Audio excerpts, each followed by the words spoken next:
It was the spiritual sea of Turner. Heavy mist punctuated the cold, capricious light. He had not slept. He took comfort in his cigarette. He took out his match case. It was beautiful.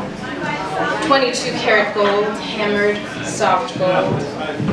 And the cigarette case that he delighted in, it was a gift. He adored it, and they gave it to him. He wanted it, and they gave it to him. Now he didn't care. He looked at it, and he no longer remembered what its function was. He sat for a while, and he opened a small crimson book. It had been a favorite of his uncle. It was one line that his uncle loved, and he read it with the unexpected shock of heartache. Life being more than all to me. Life being more than all to me. Life being more than all to me. Life being more than all to me. Feel free to sing with me if you want. Life being more than all to me. He rose and then he disrobed. He stood before the long glass and he dressed slowly, deliberately, in linen as fine as winding cloths. He took several deep breaths, for his heart, deeply fueled by his assertive action, was beating madly. He turned and he surveyed the cabinet, the ebony boot jack, the translucent picture in the bowl, and his drifting instruments, the cobalt inkwell, and everything he had created so many times, and nothing was jarred. Everything was as he wished, placed by his own hand. And it was perfect. It was all fucking perfect. It was all right. He looked around. It was just as he'd put it. Because he liked to arrange things, and he liked them perfect. And he didn't like people to rearrange them. And now they meant nothing to him. Nothing. They meant nothing at all. He no longer remembered what they were for. He no longer remembered. And he took a deep breath. He took another breath. What cord would bind him? A waft of music? Music. Ribbon. Raving. How could he be decorated?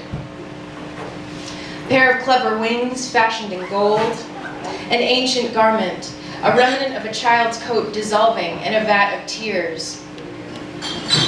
He steadied himself. He welcomed such lamenting, for he was feverish, and the tears of his adorned one, they cooled him.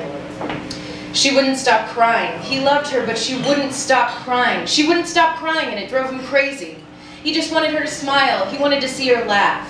He wanted to see her play in a garden. He wanted to see her childlike with a ball of gold. But she wouldn't stop crying. She wouldn't stop crying. And he put his hand around her throat, and she wouldn't stop crying. And she wouldn't stop crying, and he loved her. And the tears were cool. They steadied him. They steadied him.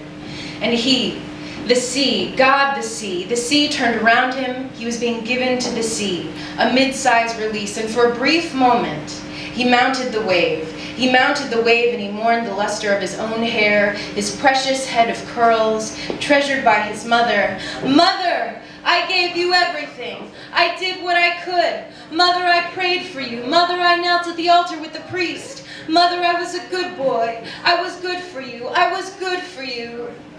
Mother. And now those curls that she loved would straighten in the sea, the curls that would flow straight to the layers of the deep.